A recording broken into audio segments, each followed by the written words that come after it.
Okay. So in previous classes, we have studied the effect of short pitching. We have studied the induced EMF. We have derived how a factor is added in the induced EMF. Okay. तो ये आज हम ये short pitching की effect थी flux per पोल और induce EMF की derivation की थी हमने पिछली क्लास के अंदर। ये डेरिवेशन जो इंड्यूस ईएमएफ है वो कुछ ऐसा आया था हमारा 4.44 एफ फाइव के पी एन पी पर फेज। ओके, तो अब इसके अंदर क्या है, आपको एक फैक्टर ऐड हो जाता था, कौन सा, केपी, जिसकी वजह से हमारी इंड्यूस ईएमएफ रिड्यूस हो जाती थी। ठीक है, ये डेरिवेशन थी। तो ये थोड़ी बहुत एक यही डेरिवेशन मैं आपको एक अलग तरीके से और बताऊंगा, ठीक है, आज की क्लास के अंदर। तो सबसे पहले एक बार थोड़ा सा मैं रिवाइज करवा देता हूँ कि क्या हमने पढ़ लिया है, ताकि आप आज फिर लेक्चर समझ सकें। सो जो हमने पिछली क्लास में देखा था कि what is short pitching, what is coding, ये हमने देखा था। Let me enlarge this. Okay, now so this is the windings. Okay, कितने नंबर ऑफ स्लॉट्स है, 18 slots. Okay, 18 number of slots है। अब इसके अंदर बेसिकली हमने देखा था कि भाई 3 फेज होते हैं, और 3 फेज के बाद में एक और कितने और पोल्स कितने, 2 हैं। तो एक पोल और एक फेज के लिए कितने नंबर ऑफ स्लॉट्स आएंगे, 3। ये हम देख चुके थे। ठीक है, number of slots per pole पर फेज वो कितने आ रहे, 3, है ना। और फिर हमने देखा था डिस्ट्रीब्यूटेड वाइंडिंग क्या होती है और कंसंट्रेटेड वाइंडिंग क्या होती है। यानी सपोज ये एक मेरा phase, this is my one phase. Okay, ठीक है, एक फेज, और ये दूसरा जो दूसरी साइड है कॉइल की वो ये है। ठीक है, ये हम देख चुके हैं, फिर भी मैं आपको थोड़ा रिवाइज करवा रहा हूँ। अगर मेरे पास 90 टर्न्स हैं टोटल, ए फेज में 90 टर्न्स है, तो अगर मैं सारे के सारे 90 टर्न्स सिर्फ एक स्लॉट के अंदर, एक साइड के एक स्लॉट के अंदर ही बाउंड कर दूं, एक पोल के अंदर, तो मेरे पास तो 3 स्लॉट है। एक साइड की बात कर रहा हूं मैं, दूसरी साइड की बात नहीं कर रहा ना। तो एक ही ऑक्यूपाई करे, इसका मतलब ये है मेरी कंसंट्रेटेड वाइंडिंग। और अगर ऐसा ना करके मैं कुछ ऐसा करूं, 90 स्लॉट्स को, मेरे पास कितने नंबर ऑफ स्लॉट्स हैं, 3, तो इसमें 30, फिर इसमें 30 और इसमें 30, यानी मैंने 3 के 3 स्लॉट, ये 3 के 3 स्लॉट ऑक्यूपाई कर लिए एक फेज के लिए। It means it is called distributed winding. ये हम देख चुके हैं। चलो, अब इसके बाद में हमने देखा था कि एक होती है फुल पिच वाइंडिंग और एक होती है शॉर्ट पिच। फुल पिच का मतलब होता है, अगर मैं फुल पिच का मतलब तभी होता है जब नंबर ऑफ जो कॉइल स्पैन है, कॉइल स्पैन का मतलब दो साइड्स के बीच का डिस्टेंस अगर पोल पिच के बराबर हो। पोल पिच मतलब 180 डिग्री इलेक्ट्रिकल। ठीक है, तो अगर ये नंबर ऑफ थर्ड, ये तीसरा स्लॉट में ले रहा हूँ एक साइड के लिए, तो इसको मैं वाउंड करूंगा किसमें, 12 नंबर में। तो ये मेरा हुआ फुल पिच वाइंडिंग। ओके, इसकी वजह से इंड्यूस ईएमएफ, क्योंकि इसमें मैक्सिमम फ्लक्स ट्रेवल करेंगी, तो इंड्यूस ईएमएफ नो डाउट ज्यादा होगी। ठीक है, फिर अगर ये ना करके हम ये करें, शॉर्ट पिच करें। शॉर्ट पिच का मतलब ये होता है कि सेकेंड कॉइल की बजाय, यहां से मैंने वाउंड तो किया, अब 12 की जगह मैंने 11 में कर दिया, तो अब मेरा, मैंने एक स्लॉट कम कर दिया, उस स्लॉट को मैंने जीटा ले लिया है, जीटा यानी ये है slot angle, sorry short pitch angle, जिस एंगल से मैंने इस वाइंडिंग को छोटा कर दिया। अब कम एरिया मिलेगा वाइंडिंग को, तो मेरा no doubt induce EMF will develop, will be less. ये हम, ये सारी चीजें हम पढ़ चुके हैं। और उसकी वजह से इंड्यूस ईएमएफ कम होगी, कितना कम होगी, केपी टाइम्स। ये हम केपी इज और पिच फैक्टर। ठीक है, पिच फैक्टर, तो ये हमने डिराइव किया था अलग तरीके से इसके अंदर दिस वन। ठीक है, थोड़ा अगर आपको ये अगर लेंदी लगा हो और नहीं समझ में आया, तो एक तरीका और बताऊंगा मैं आपको, वो और इजी है। ठीक है, सो लेट्स डिराइव दैट। तो सबसे पहले इसके अंदर मैं बता रहा हूँ, ये मेरी वाइंडिंग है फुल पिच। ठीक है, ये साइड व्यू है। दिस, अगर स्लॉट नंबर 10 में मेरा फुल पिच है 180 डिग्री। ओके, अब इसकी जगह फिर अगर मैंने एक slot angle, suppose this is my zeta, मैं नंबर 10 की जगह 9 में कर दूं, तो ये मेरा, ये मेरी कॉइल स्पैन हो जाएगी, और कॉइल स्पैन कम हो जाएगी, कितने एंगल से कम हुई, जीटा एंगल से, that is short pitch angle. अब उसकी वजह से इंड्यूस ईएमएफ कितनी कम होगी वो देखेंगे।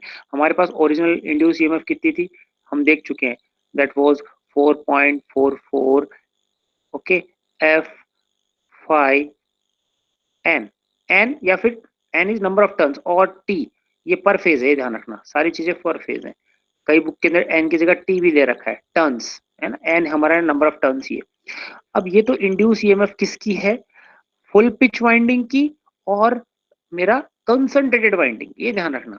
अब मैंने कंसंट्रेटेड वाइंडिंग कंसंट्रेटेड वाइंडिंग तो रखी है, बट अब मैंने शॉर्ट पिच कर दी। शॉर्ट पिच की वजह से एक फैक्टर आ जाता है केपी, जो हमने पिछले क्लास में देखा था, डिराइव किया था। अब वो कैसे आता देखते हैं। Okay, 1 second, there is an issue. 1 second.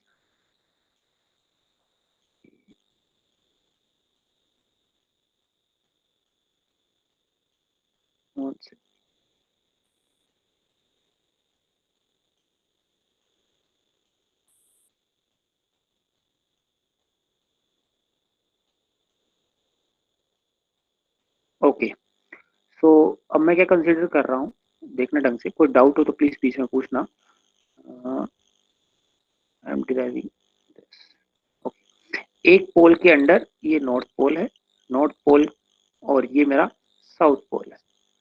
और अगर मैंने 1 और 10 में किया है तो ये मेरा बेसिकली फुल पिच वाइंडिंग होगी।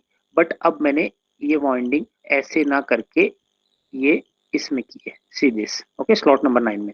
तो this is my coil span और ये मेरी शॉर्ट पिच है, वाइंडिंग हो गई। यही टाइप की वाइंडिंग हम करते हैं, ठीक है। अब इसकी वजह से अब मेरे को ध्यान से देखना, suppose let me take the other example. Okay, this is the slots.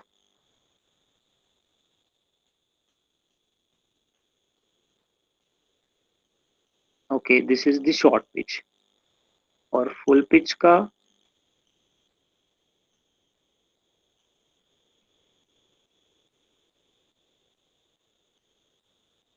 ये full pitch, okay, zeta angle है।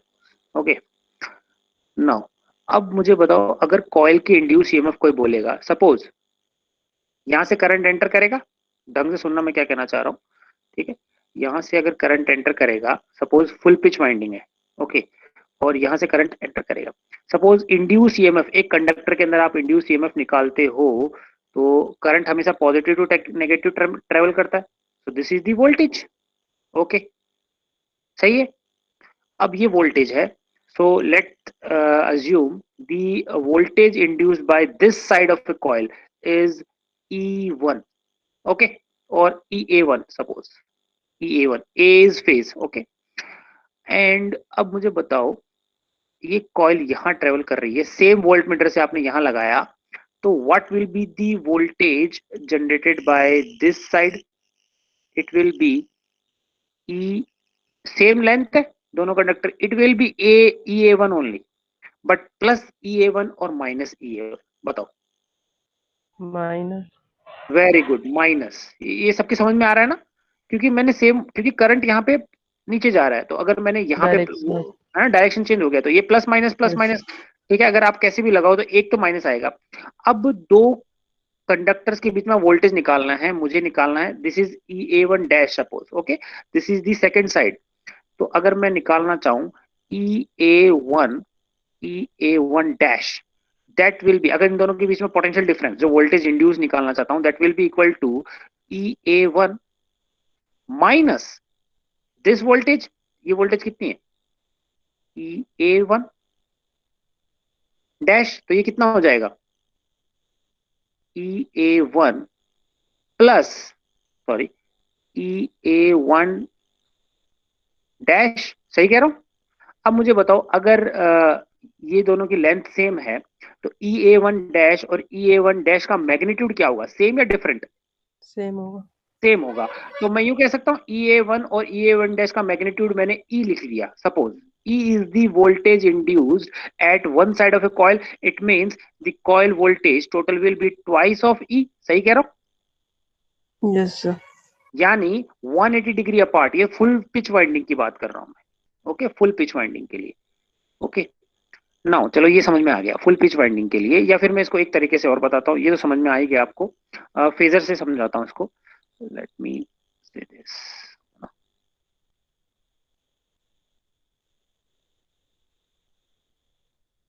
Okay,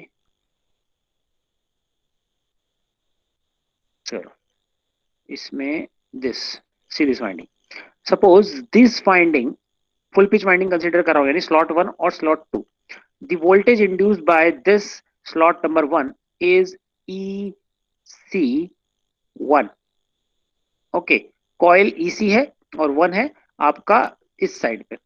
and the voltage induced by number of slot, इन दोनों के बीच में एंगल कितना है, स्लॉट 1 और स्लॉट 2 के बीच में 180 डिग्री। सही कह रहा हूँ?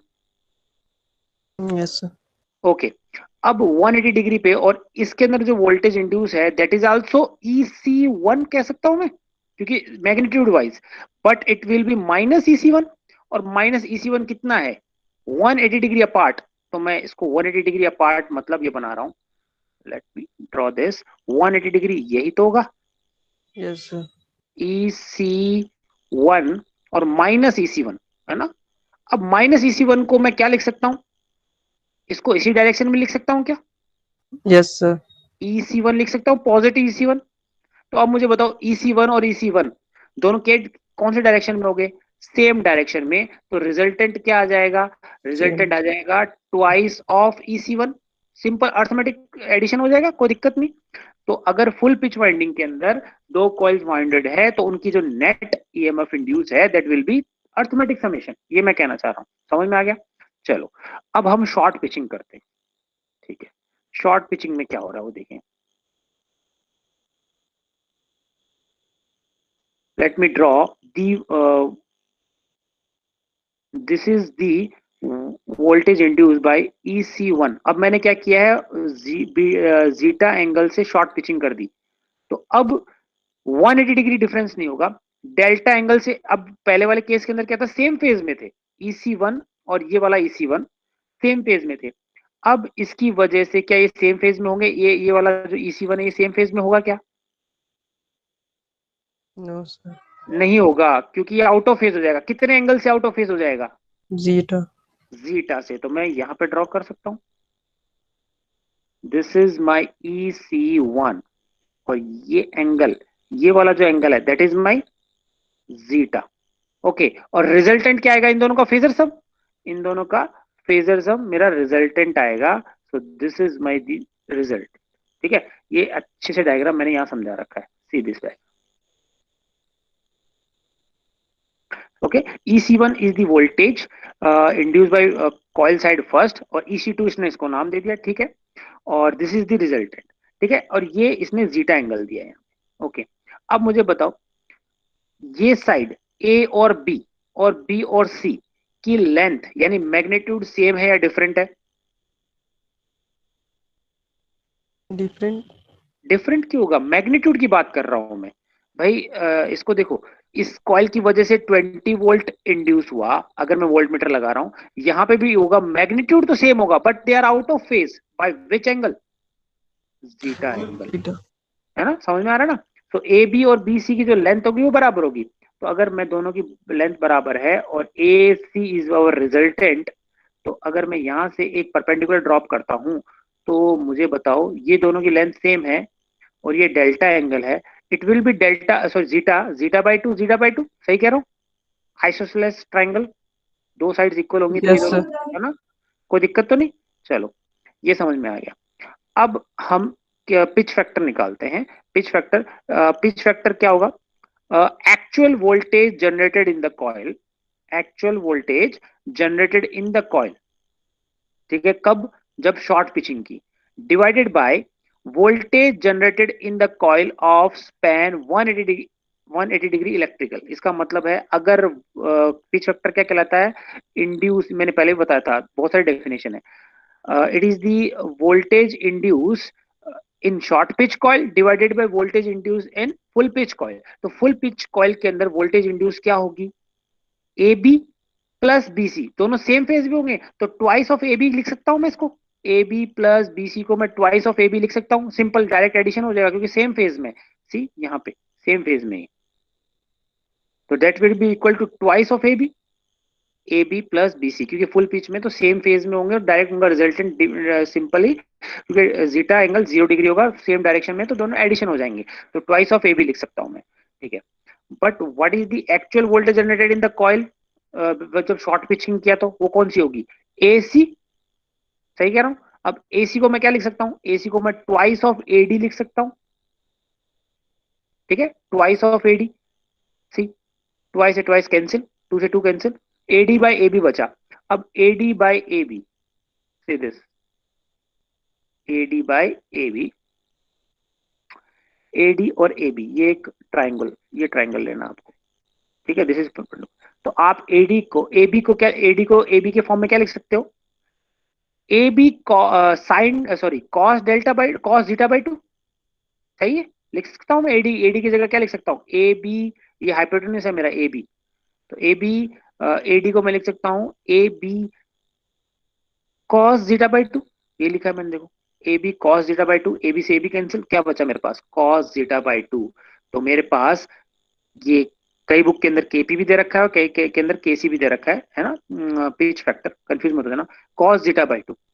और यही हमने पिछली क्लास में डेरिव किया था डिफरेंट तरीके से, थोड़ा सा वो आपको अगर लग रहा है, कॉस जीटा बाई टू यही आया था, ओके। ये pitch factor, okay, coil span factor अलग, केपी और केसी सेम है, कई कई बुक के अंदर केपी दे रखा है, कई बुक के अंदर केसी, कंफ्यूज मत हो जाना, they are both called as pitch factor.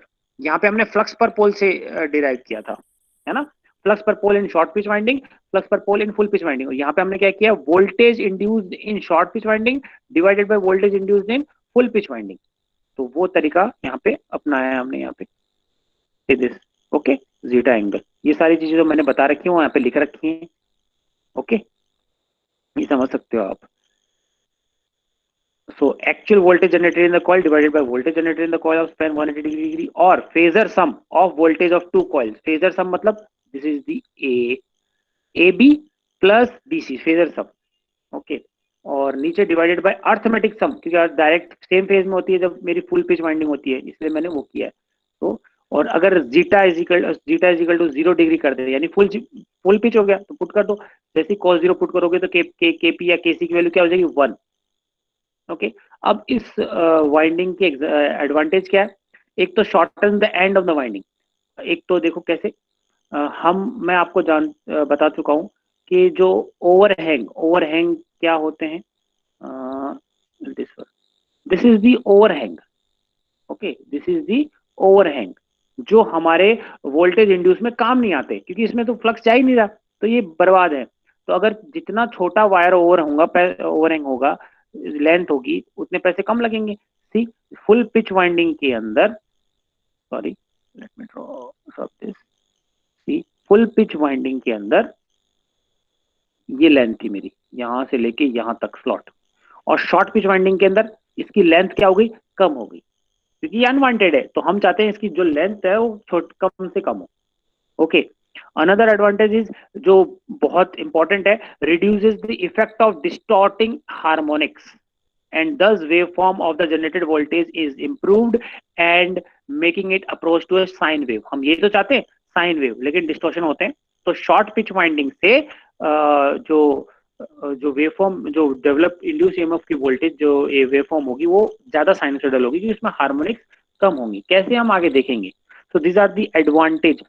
आप वही सोच रहे होंगे ना कि भाई यार इंड्यूस ईएमएफ मेरी तो कम हो गई, इंड्यूस ईएमएफ कितनी कम हो गई, केपी फैक्टर से, ओके, केपी फैक्टर से कम हो गई, क्योंकि जो अब इक्वेशन बन गई वो बन गई 4.44 F 5 T turns per phase into KP, और केपी हमेशा लेस देन 1 होता है, तो ये ओवरऑल इंड्यूस ईएमएफ कम हो गई। बट हम ये कंपनसेशन कर रहे हैं, ये नुकसान झेल रहे हैं, क्यों, क्योंकि ये दो एडवांटेज मिल रही है, दे आर मोर प्रायर, उनकी प्रायोरिटी हमारी ज्यादा है, okay. So this is the short pitching और कोडिंग, कंफ्यूज मत हो जाना, है ना, दोनों सेम टर्मिनोलॉजीज हैं, ये डिफरेंट डेरिवेशन से मैंने आपको बताया, okay. Now next distribution factor, ये भी इंपॉर्टेंट है, ओके। तो इसमें अगर समझ में नहीं आया तो बताना मेरे को। अब एक और डिस्ट्रीब्यूशन फैक्टर, यानी अब मैंने आपको बताया था कि जो हम नॉर्मली जो वाइंडिंग करते हैं वो क्या करते हैं, फुल पिच की जगह शॉर्ट पिचिंग करते हैं। तो शॉर्ट पिचिंग की वजह से हमने इंड्यूस ईएमएफ निकाल लिया। फिर मैंने बताया था दो टाइप की वाइंडिंग होती है, कंसंट्रेटेड और डिस्ट्रीब्यूटेड। कंसंट्रेटेड का मतलब होता है ये, अगर 90 टर्न्स है तो सारे के सारे मैंने ऐसे वाउंड कर दिए। ओके, अब मैं इंड्यूस ईएमएफ डिराइव करने जा रहा हूं किसका, full pitch winding but distributed. Okay, अभी जो तो मैंने इक्वेशन निकलवाई थी 4.44 F fine that is derived from concentrated winding, ये हम पिछली क्लास में देख चुके हैं, ठीक है, भूल मत जाना। अब हम डिराइव करने जा रहे हैं डिस्ट्रीब्यूटेड। डिस्ट्रीब्यूटेड का मतलब 90 टर्न्स इसी में नहीं है, 90 टर्न्स अब क्या है, ये 30 टर्न्स इसमें होंगे, नेक्स्ट 30 टर्न्स इसमें होंगे, नेक्स्ट 30 टर्न्स इसमें होंगे, ठीक है। तो ये सारे स्लॉट्स ऑक्यूपाई, उसकी वजह से इंड्यूस ईएमएफ क्या होगी, कम होगी या ज्यादा होगी। अब देखो, पहला केस कंसिडर कर रहे हैं कंसंट्रेटेड वाइंडिंग का। Okay, let me take the first case, this one, ठीक है। मेरे नंबर ऑफ टर्न्स कितने हैं, 90 टर्न्स, और मैं कंसंट्रेटेड वाइंडिंग ले रहा हूं। और कौन सी वाइंडिंग ले रहा हूं, कंसंट्रेटेड में भी फुल पिच वाइंडिंग।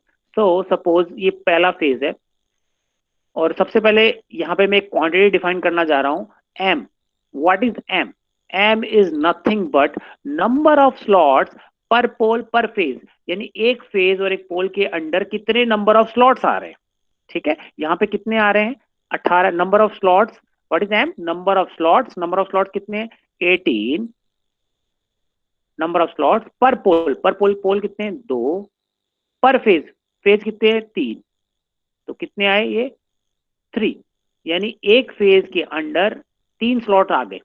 तो अब मुझे बताओ, और नंबर ऑफ टर्न्स कितने हैं, 90 टर्न्स। तो अगर मैं फुल पिच वाइंडिंग ले रहा हूं तो ये नंबर ऑफ टर्न्स, और मैंने कहा एक टर्न में इंड्यूस ईएमएफ ई है, ढंग से सुनना, एक टर्न में इंड्यूस ईएमएफ ई है, और ये सारे के सारे जो नंबर ऑफ टर्न्स है मैंने ये दो दो दो स्लॉट्स के अंदर ही काउंट कर दिए, यानी एक एक फेज के अंदर मैंने एक ही स्लॉट लिया ये वाला। तो मुझे बताओ दिस इज कंसंट्रेटेड वाइंडिंग और distributed winding, concentrated. Very good, ये कंसंट्रेटेड है। अब मुझे बताओ the induce EMF in this whole winding वो कितनी होगी, बताओ। नंबर ऑफ टर्न्स मैंने आपको 90 90 इंटू ई, वेरी गुड, E. ओके, ये आपके समझ में आ रहा है, चलो गुड। अब हम ले रहे हैं डिस्ट्रीब्यूटेड वाइंडिंग, इसको मैं रब कर देता हूं, ओके। तो अब मुझे क्या करना है, डिस्ट्रीब्यूटेड में तीन, एक के अंदर कितने आ रहे हैं, M is number of slots per phase, यानी तीनों को ऑक्यूपाई करना पड़ेगा। तो 30 तो मैंने इसको दे दिए, ओके, और नेक्स्ट 30 ये वाले, अभी फुल पिच ही ले रहा हूं मैं ना, ये ध्यान रखना, क्योंकि शॉर्ट पिचिंग की इफेक्ट तो हम देख चुके, ये 30 हुआ। फिर नेक्स्ट 30 इसमें दे दिए मैंने, ये वाले 13 में, ओके ओके। तो अब मुझे बताओ सबसे पहले ये जो रेड है पहला वाला स्लॉट है, इसकी वजह से इंड्यूस ईएमएफ कितनी आएगी, 30 E. वेरी गुड, ये 30 ई आया, गुड। और इसकी वजह से सेकेंड वाले से, 30 E. वेरी गुड, 30 ई, गुड। और इसकी वजह से भी 30 30 ई। अब मुझे बताओ ये कंसंट्रेटेड वाइंडिंग होती तो ये डायरेक्ट ऐड हो जाते, 90 होता, बट अब ये क्या है, डिस्ट्रीब्यूटेड वाइंडिंग है, इन दोनों के बीच का ये एंगल क्या कहलाएगा, ये G. कौन सा एंगल है, ये मेरा स्लॉट एंगल है, गामा, याद आया। Yes sir. Yes. कई बुक के अंदर बीटा भी दे रखा है, कंफ्यूज मत हो जाना, गामा और beta these are called slot angle. तो मुझे बताओ 30 और 30 ई डायरेक्ट ऐड हो जाएंगे या इनका फेजर सम होगा, फेजर सम होगा. फेजर सम होगा, वेरी गुड। तो मुझे बताओ अगर इन तीनों का फेजर सम करता हूं मैं, तो ये 90 ई से कम आएगा या ज्यादा आएगा, कम आएगा. कम आएगा, यानी डिस्ट्रीब्यूटेड वाइंडिंग की वजह से इंड्यूस ईएमएफ भी क्या हो जाती है, कम हो जाती है। तो अब मुझे बताओ जो फाइनल इक्वेशन बनेगी मेरी, ओके, दिस इज, चलो फाइनल इक्वेशन बाद में ड्रॉ करेंगे, मैं आपको कंक्लूड करूंगा उससे पहले, ओके, ये समझ में आ गया। अब मुझे ये एक्चुअल में डिस्ट्रीब्यूशन फैक्टर निकालना है, तो मुझे आप ही बताओ डिस्ट्रीब्यूशन फैक्टर क्या होगा, डेफिनेशन अगर मैं कहूं, केपी क्या था, KP or pitch factor, that was the ratio of induce EMF, ऊपर क्या था, induce EMF due to short pitching divided by induce EMF due to full pitching. तो अब मुझे बताओ, एक नया फैक्टर डिफाइन कर रहे हैं, केडी, डिस्ट्रीब्यूशन फैक्टर। वो क्या आएगा बताओ? Induce EMF, induce EMF, very good, induce EMF distributed winding divided by induce EMF in concentrated winding. चलो ये समझ में आ गया। तो अब हम डिराइव करते हैं इसको, जो हमारी डेरिवेशन थी, this one, C KD, phasor sum of coil voltage पर फेज, ये भी आ सकता है फेजर सम, डिस्ट्रीब्यूटेड वाइंडिंग के अंदर फेजर सम ही आएगा, और डिवाइडेड बाय, और कंसंट्रेटेड वाइंडिंग में क्या होता है? अर्थमेटिक सम होता है। तो arithmetic sum of coil voltages per phase, जो मैंने अभी बताया वो भी सही है, ठीक है। अब मैंने एक नई क्वांटिटी डिफाइन कर रखी है यहाँ पे, वो डिफाइन तो हम पहले कर चुके थे। What is M? M is slots per pole पर फेज, ठीक है, number of slots per pole पर फेज। और what is beta?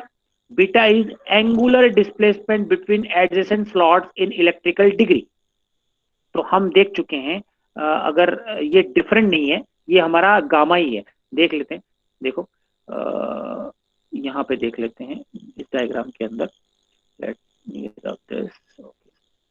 Slot angle, slot angle कैसे निकालते हो अगर मैकेनिकल में? स्लॉट एंगल कैसे निकालोगे? गामा अगर आपने निकाला था, टोटल मैकेनिकल की बात करें, टोटल एंगल कितना है? 360 डिग्री, सही कह रहा हूँ, 360 डिग्री डिवाइडेड बाय कितने नंबर ऑफ स्लॉट्स हैं? 18। तो उसको मैं नंबर ऑफ स्लॉट्स को एस लिख देता हूं, ठीक है। ये तो आया मैकेनिकल डिग्री में। इलेक्ट्रिकल डिग्री में क्या करोगे? P/2 से मल्टीप्लाई कर दोगे, सही कह रहा हूं। तो 2, ये क्या हो जाएगा? 180 P/S, यही मेरा क्या है? Slot angle. ओके, तो 180 P/S, ये यहाँ पे मैंने डिफाइन किया है, सी दिस, ये रहा 180 P/S, है ना, कंफ्यूज मत हो जाना। So this is beta is nothing but slot angle only, और angular displacement between adjacent slots in electrical degree। यहाँ पे इन दोनों के बीच का जो ये एंगल है, दिस एंगल इज बीटा और गामा। हर बुक के अंदर अलग अलग दे रखा है, तो कंफ्यूज मत हो जाना, बस आपको पता होना चाहिए क्या है, एडजेसेंट के बीच का एंगल या फिर स्लॉट एंगल। ओके, तो ये दो क्वांटिटी आपको समझ में आ गई, ठीक है। अब मैं क्या कहना चाह रहा हूं, मैं 4 कॉइल्स ले रहा हूं, ढंग से सुनना। आप क्या कह रहा हूं? टोटल 4 कॉइल्स, यानी अभी इस वाले एग्जांपल के अंदर, जो पहला वाला एग्जांपल दिया था, एक पर पोल पर फेज के अंदर कितने स्लॉट्स आ रहे हैं? 3 आ रहे हैं, है ना। तो अब मैं सपोज एक एग्जांपल कंसीडर कर रहा हूं जिसमें 4 आ रहे हैं, यानी मुझे चारों को ऑक्यूपाई करना है। गुड, चारों को ऑक्यूपाई करना है, तो मैंने कंसीडर किया, suppose EC1 is the induced EMF in first slot. Okay, EC2 is the induced EMF in second slot, and EC3 is the induced EMF in third slot, and EC4 is the induced EMF in fourth slot. Okay, अब मुझे बताओ इन चारों के magnitude क्या होंगे? Same होंगे, same होंगे, but they are out of phase by what angle? इन दोनों के बीच में एंगल कितना होगा? बीटा। हर एक के बीच में बीटा एंगल होगा। अगर मैं कहूं EC1 और EC4 के बीच में एंगल कितना होगा? 3 बीटा। Very good, 3 beta. ये सबके समझ में आ रहा है ना? Yes sir. ओके, ये बीटा प्लस बीटा, ये वाला बीटा। ओके, या फिर मैं कह सकता हूं, अब इसमें देखो 3 बीटा की जगह 4 बीटा कहना चाहूंगा मैं। क्यों? देखो हमने पहले वाली क्लास में बताया था आपको, क्यों? क्योंकि आप अगर इसको रोटेट करोगे, टोटल यहां से अगर इसमें बात करूं मैं, दिस वन, और मैंने स्लॉट्स कितने? 1 2 3 4, है ना, 1 2 3 4। एक मिनट, मैंने इसमें समझाऊंगा मैं आपको, इसके अंदर ये वाला डायग्राम में बताता हूँ, ठीक है। ओके, अब मैं डायग्राम कंसीडर कर रहा हूँ दूसरा, जो फेजर सम जिससे हम डेरिवेशन करेंगे। Okay, this is the centre of an basically a coil, और ये एक सर्किल का सेंटर है, ठीक है। मैं यहाँ पे ए बी एक ड्रॉ कर रहा हूँ, ए बी, ढंग से सुनना, ए बी ड्रॉ कर रहा हूँ। A B is the voltage induced due to first coil, है ना, फर्स्ट स्लॉट में, ठीक है। ये मेरा सेंटर है, और यहाँ पे जो ए बी इज दी, ये स्लॉट है, सपोज ये मेरे 4 स्लॉट है, 1 2 3, ठीक है, 2 3 4 5, ये चारों को, तो ये टू सेकंड स्लॉट में जो इंड्यूस ईएमएफ है दैट इज ए बी, एक रैंडम लिया है मैंने, और मैंने इसको जोड़ा है सेंटर से, एक कॉइल के एक सर्कल के सेंटर से। क्यों जोड़ा वो बाद में बताऊंगा। चलो नेक्स्ट मैं ड्रॉ कर रहा हूं the voltage induced in third slot, है ना, इस वाले स्लॉट के अंदर। तो मुझे बताओ उसका मैग्नीट्यूड सपोज बीसी होगा, है ना, यहां से ड्रॉ कर रहा हूं बी से। तो बताओ ये बीसी स्ट्रेट ऐसे आएगा या कुछ एंगल आएगा इसके बीच में? कुछ एंगल एंगल आएगा। कितना एंगल होगा इन दोनों के बीच में? बीटा। बीटा। Very good. तो मैं इसको अगर एक्सटेंड करता हूं आगे स्ट्रेट लाइन, तो this is B C and this is beta angle. सही कह रहा हूं मैं? कोई दिक्कत तो नहीं? ठीक है। अब मुझे बताओ नेक्स्ट जो स्लॉट आएगा वो भी क्या आएगा? कुछ बीटा एंगल से आएगा, डिफर करेगा। सी डी, ये बीटा से डिफर करेगा। सही कह रहा हूं मैं? ओके। नेक्स्ट जो एक और 4 स्लॉट थे ना, 1 2 3 चौथा स्लॉट, ये डी ई आया और ये भी बीटा से डिफर किया। तो अब मुझे बताओ रिजल्टेंट अगर अर्थमेटिक सम करूंगा that will be equal to A B plus B C plus C D plus D. But ये नहीं चाहिए मुझे, क्या चाहिए? ये वाला। तो our actual induce EMF is A E, ना कि A B plus B C plus C D plus D. ये कब होती? अगर अर्थमेटिक सम, जब मेरी कौन सी वाइंडिंग होती? कंसंट्रेटेड। ओके। बट अब हमारा एक्चुअल क्या है, मुझे ये निकालना है। So the ratio of this A E divided by A B plus B C plus C D plus D A is called the distribution factor. ये समझ में आ गया?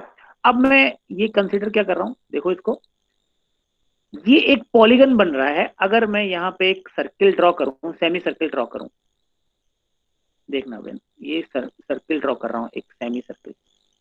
ढंग से बन नहीं रहा, मैं आपको फिगर बताऊंगा डायरेक्ट। ये लो, ये सारे क्या है यहाँ पे? एक सर्किल को, एक सर्किल है और एक लाइन यहाँ पे खींचता हूँ दोनों। This is called chord. सही है? याद आया कुछ? कॉर्ड। हाँ कॉर्ड। तो मुझे Yes, बताओ sir. हर एक जो ब्रांचेस है इंड्यूस ईएमएफ एक सर्किल की क्या है? ये कॉर्ड। कॉर्ड ये भी है। कॉर्ड है, ये भी कॉर्ड है, और ये भी क्या है जो रिजल्टेंट, ये भी क्या है?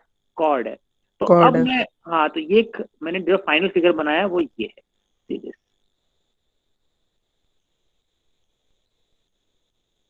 ओके, अब दिख रही है? देखो A B is the voltage induced due to first slot, B C is the voltage induced due to second slot, C D is the voltage induced due to third slot and D E is the voltage induced due to fourth slot या fourth coil, है ना? 4 coil होंगी, 4 slot होंगे तो 4 coil होंगी, और resultant क्या आएगा? A F. ओके, ये समझ में आ गया आपको? अब मुझे बताओ मैग्नीट्यूड वाइज जो हमने रेशियो बताया था, अभी बताया था मैंने आपको, arithmetic summation of coil voltage पर फेज। तो ए बी, बी सी और सी डी और डी ई का मैग्नीट्यूड क्या है? A F. सेम है? नहीं, मैग्नीट्यूड, चारों का मैग्नीट्यूड यस सर, सेम है। सेम है। तो मैं इसको यूं लिख सकता हूं, total magnitude due to 4 times of A B लिख सकता हूं क्या? Total resultant induce EMF due to ये आपकी कंसंट्रेटेड वाइंडिंग, अगर अर्थमेटिक समेशन होता तो सही लिखा? यस सर, लिख सकते 4 हैं। AB, 4 की जगह what is 4? M. What is M? मैं एक जनरलाइज डेरिवेशन करना चाहता हूँ। What is M? Number of number of slot per in. पोल पर फेज। 4 स्लॉट थे इसलिए 4 आया। तो मैं ये लिख सकता हूँ M times of A B is the arithmetic summation of this, नीचे वाले का arithmetic summation of coil voltage पर फेज लिख सकता हूँ। सही लिख सकता हूँ? M times of A B लिख सकता हूँ? सही? Yes sir. ठीक है। अब देखो ये मेरा सेमी सर्कल बन गया, देखो ये कॉर्ड है ना? अब मुझे बताओ ये बीटा एंगल है, ये यहां से मैंने ये लाइन जोड़ी, इसमें देखो आप, ठीक है, ये मैंने यहाँ पे ए बी कॉर्ड में लाइन सेट की, ठीक है। ये एंगल कितना होगा? बीटा ही तो होगा, क्योंकि दोनों के बीच में स्लॉट के, ये स्लॉट और ये स्लॉट के बीच में एंगल कितना है? बीटा। तो ये एंगल कितना एक्सटेंड करेगा? बीटा। Very good. अब मुझे बताओ इस कोड पे अगर सेंटर से मैं एक परपेंडिकुलर ड्रॉ करता हूं, बाइसेक्ट करेगा। बाइसेक्ट करेगा, तो beta by two, beta by two. Yes sir. ठीक है, गुड। तो see beta is this and beta by two. अब मुझे बताओ कि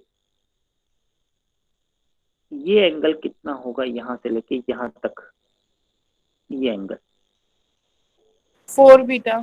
4 beta minus 4 beta, 4 beta. Very good. तो यस मैं एम बीटा लिख सकता हूँ क्या इसको, अगर जनरलाइज करूं? सही लिख रहा हूँ? Yes sir. कोई दिक्कत तो नहीं? वेरी गुड, ये एम बीटा होगा। गुड। अब ये कॉर्ड को मैं यहाँ पे बाइसेक्ट कर रहा हूं यहाँ पे, तो अब ये एंगल कितना हो गया? M beta by 2. 2 M beta good. By 2। इस फिगर में सही समझ में आएगा आपको। देखो, तो सबसे पहले मैं नीचे वाले इसकी बात कर रहा हूँ, इस ट्राइंगल की। ठीक है, ये बीटा बाई 2 आ गया समझ में? ठीक है, अब ए बी है। अब ए बी को मैं क्या लिख सकता हूं? एम ए बी है, ए बी को ये लिख सकता हूं, ये बाइसेक्ट करेगा तो M into twice of A M लिख सकता हूं क्या? कोई दिक्कत है किसी को? No sir. सही लिख रहा हूं? ठीक है। Yes sir. अब ए एम, और ये बताओ ओ ए क्या है? Radius of a circle. Radius. तो ए एम और ओ ए में कोई रिलेशनशिप बता सकता है कोई? देखो ये 90 डिग्री है और ये बीटा बाई 2 एंगल है। 90 माइनस हाफ। नहीं, ये आपका हाइपोटेन्यूस हो गया, ये हो गया, तो क्या लिख सकता यस हूं सर। मैं? O A sine beta by 2, beta O A है ना? Sine beta is equal to A. हाँ, है ना? ओ, हाँ very good, O A sine beta by 2। Okay, beta नहीं, बीटा बाई 2। सही कह रहा हूँ? Yes good. तो ये मेरी यहां बन गई C. Arithmetic sum of individual coil voltages will be m times of EC. EC is nothing but induced EMF of one coil, that is AB only. ठीक है, तो m टाइम्स ऑफ AB लिख दिया मैंने। AB को क्या लिखा मैंने? Twice of AM, this one, twice of AM। फिर AM की जगह क्या लिखा? AM को लिखा मैंने OA साइन बीटा बाई 2। सही लिख सकता हूँ, OA is nothing but the radius of the circuit. तो ये मेरा आया induce EMF of total induce EMF in और arithmetic sum of concentrated winding, या फिर arithmetic sum direct. Okay, now अब मुझे ये निकालना है, AF को निकालना है। तो AF को देखना, let me erase this, draw. अब AF के ऊपर भी मैंने कोड से यहां से परपेंडिकुलर एंगल डाला, तो ये एंगल कितना कहलाया? m sine beta by 2। सही कह रहा हूं? Yes sir. Okay, m sine beta by 2। अब मुझे बताओ, AF को मैं लिख सकता हूं ट्वाइस ऑफ AG। AF को लिख सकता हूं twice of AG, very good. अब AG को OA के फॉर्म में क्या लिख सकता हूं ये बताओ? वही same, OA sine m beta by 2। Sine M. Yes sir. Okay, this one. बस अब इन दोनों का रेशियो ही तो है कि डिस्ट्रीब्यूशन फैक्टर। पुट करो, OA से OA कैंसिल, 2 से 2 कैंसिल, तो this is the formula of KD sine m beta by 2 divided by m sine beta 2। इसको रट लो, ये आता है। ठीक है, अब मुझे बताओ ये फॉर्मूला में क्या क्या है? What is m? Number of slot number of slots per pole पर फेज, फेज। पर फेज। ठीक है ना? और what is beta? Angle differ जो हर एक इंड्यूस को है। हाँ, या फिर स्लॉट एंगल, सीधा याद रखो। Yes slot angle in electrical degree, that is most important, not mechanical degree. Slot angle in electrical degree. तो ये चाहिए, इसको रख लो यहाँ पे। This is m, this is beta. Okay, so the induced EMF will be, सबसे पहले बताओ, देखो, E is equal to 4.44 F 5 TPH। Okay, ये किसकी इक्वेशन है ये बताओ? Induce EMF of concentrated winding और कंसंट्रेटेड नहीं, सॉरी, फुल पिच वाइंडिंग और short pitch winding. Full pitch full concentrated। Pitch bounding. Full pitch winding, very good. अगर मैं शॉर्ट पिच के लिए क्या करूं? शॉर्ट पिच के लिए यहाँ पे क्या फैक्टर आ जाएगा बताओ? KP आ जाएगा, वेरी गुड। अब ये इंड्यूस EMF है short pitch winding of concentrated और डिस्ट्रीब्यूटेड। कंसंट्रेटेड और डिस्ट्रीब्यूटेड के लिए क्या करूं? KD आ जाएगा। KD आ जाएगा। Very good. So this is the final voltage induce EMF। अब KP इंटू KD, ये ध्यान रखना, KP इंटू KD को KW कहते हैं। What is KW? KW is called winding factor, winding factor. तो ये KP इंटू KD की जगह कई बार KOW होता है। KW is nothing but product of KP and KD। So this is the induce voltage of distributed winding and short pitch winding. This is the final equation. Okay, समझ में आ रहा है? तो ये हमारा डेरिवेशन यहाँ पे पूरा हो गया है, ठीक है, दिस वन। तो अब एडवांटेज क्या हुआ डिस्ट्रीब्यूटेड वाइंडिंग से? सबसे पहले जो मेन हमें चाहिए, it reduces the harmonic EMF and so waveform is improved, sinusoidal हो गई, ठीक है। It also diminishes the armature reaction. Armature reaction कैसे हम देखेंगे। फिर दूसरा, even distribution of conductor help for better cooling. कैसे better cooling? 90 number of turns हैं भाई, 90 नंबर ऑफ टर्न्स हैं। अगर 90 के 90 कंसंट्रेटेड वाइंडिंग में यहाँ पे वाउंड होंगे तो मुझे बताओ सिर्फ ऊपर के जो कंडक्टर्स हैं वो कूल हो पाएंगे उनको एयर में। अब यहाँ पे 30 टर्न्स, इसमें 30, इसमें 30 टर्न्स, तो हर एक 30 टर्न्स आराम से इजीली ज्यादा एरिया मिल गया उनको, तो आराम से कूल हो पाएंगे। तो कूलिंग जो है वो डिस्ट्रीब्यूटेड वाइंडिंग में अच्छे से होगी, गर्म नहीं होंगे, ठीक है। नेक्स्ट है आपका the core is fully utilized. Core is fully utilized as the conductors are distributed over the slots on the armature periphery.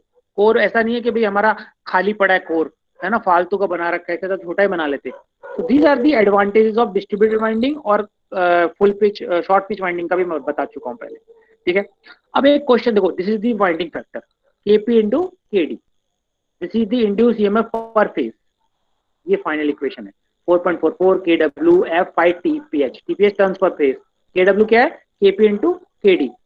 तो अगर Kp और Kd का फैक्टर 1 हो गया तो ये होगा। आप अपने आप इंड्यूस ईएमएफ की वोल्टेज कर सकते हैं। कोई कहेगा कि राइट द इंड्यूस या calculate the induce EMF of a full pitch winding but distributed winding, तो क्या आएगा यहाँ पे? कौन सा फैक्टर आएगा? बस KD ओनली, KD आएगा। और कोई कहेगा शॉर्ट पिच और कंसंट्रेटेड तो Kp आएगा। अगर दोनों ही कहे तो Kp इंटू Kd आएगा, है ना, तो रटने की जरूरत नहीं। अब इसमें फायदा क्या है? देखो, what is the nth harmonic, ये क्वेश्चन आ जाता है कई बार, छोटे से न्यूमेरिकली ध्यान रखो। nth हार्मोनिक को रिड्यूस करने के लिए पिच फैक्टर कितना होना चाहिए? तो हम देख चुके हैं Kp is nothing but cos zeta by 2। तो nth हार्मोनिक को रिड्यूस करना है तो n यहाँ पे लगा दो। What is n? n is number of harmonic. तो सी जो फॉर्मूला रिड्यूस फाइनल हो जाएगा that is nothing but cos n zeta by 2 where n is nth harmonic. अब मुझे nth हार्मोनिक को रिड्यूस करने के लिए nth हार्मोनिक की वजह से जो भी इंड्यूस ईएमएफ हो रही है उसको हमको 0 पुट करना है, ठीक है। 0 तभी पुट हो सकता है तो पिच फैक्टर क्या होगा? 0। सही कह रहा हूं मैं? ठीक है भाई। सपोज अगर कोई पूछे कि calculate the induce EMF due to nth harmonic, तो आपको क्या लिखना है? 4.44 F5 TPH और KPN, this is the induce EMF due to nth harmonic. तो आप ये चाहते हो कि इंड्यूस ईएमएफ ना हो nth हार्मोनिक की वजह से, नहीं तो डिस्टॉर्शन आएगा। तो उसके लिए KPN की वैल्यू कितनी होनी चाहिए? 0। तो अब cos n zeta की बाय 2 की वैल्यू क्या होनी चाहिए? 0। कब हो सकती है? जब cos 0 कब होता है? 90 पे। तो n zeta by 2 की वैल्यू कितनी होनी चाहिए? 90 डिग्री। तो zeta की वैल्यू होनी चाहिए 180 by n। अगर कोई पूछे कि सेकंड हार्मोनिक रिड्यूस करना है तो उसके लिए zeta कितना होना चाहिए? तो n की वैल्यू 2 पुट करो तो 90 डिग्री होना चाहिए। थर्ड हार्मोनिक के लिए 60 डिग्री शो, ठीक है। ऐसे ही nth हार्मोनिक की वजह से इंड्यूस ईएमएफ डिस्ट्रीब्यूशन फैक्टर में भी होता है। कुछ नहीं करना आपको, जहां पे भी बीटा है वहां पे n से मल्टीप्लाई करना है। देखो sine n m beta by 2 upon m sine n beta by 2, कुछ नहीं करना, n हार्मोनिक आ जाएगा यहाँ पे अंदर, यहाँ पे n आ जाएगा, यहाँ पे भी अंदर n आ जाएगा। So this is the distribution factor due to nth harmonic, है ना। और हमें क्या चाहिए? हमें फंडामेंटल चाहिए या हार्मोनिक्स चाहिए? फंडामेंटल चाहिए। फंडामेंटल की n, तो फंडामेंटल की n की वैल्यू कितनी होगी? 1। फर्स्ट जो हार्मोनिक होता है that is our fundamental only ना, तो n की वैल्यू पुट करो, ये फॉर्मूला बन जाएगा। ओके, तो this is the short pitching and distributed. Okay, तो प्लीज इसको रिवाइज करना। Let me stop the recording, उसके बाद में आप जो भी इसको रिवाइज करना, नेक्स्ट क्लास में आप पूछना जो भी डाउट हो, ठीक है ना। बहुत मेजर कॉन्सेप्ट अपना हो चुका है खत्म यहाँ पे, एक तो डिस्ट्रीब्यूशन की वजह से और शॉर्ट पिचिंग की वजह से, क्योंकि हम एक्चुअल वाइंडिंग में क्या करते हैं? शॉर्ट पिचिंग और डिस्ट्रीब्यूटेड ही करते हैं, बट दोनों की वजह से इंड्यूस वोल्टेज कम हो जाता है, फिर भी हम करते हैं। क्यों करते हैं? मेजर है हार्मोनिक्स। ओके, ये डिस्टॉर्शन बहुत एरर आता है, बहुत फॉल्ट लाता है, ठीक है। तो let me stop the recording.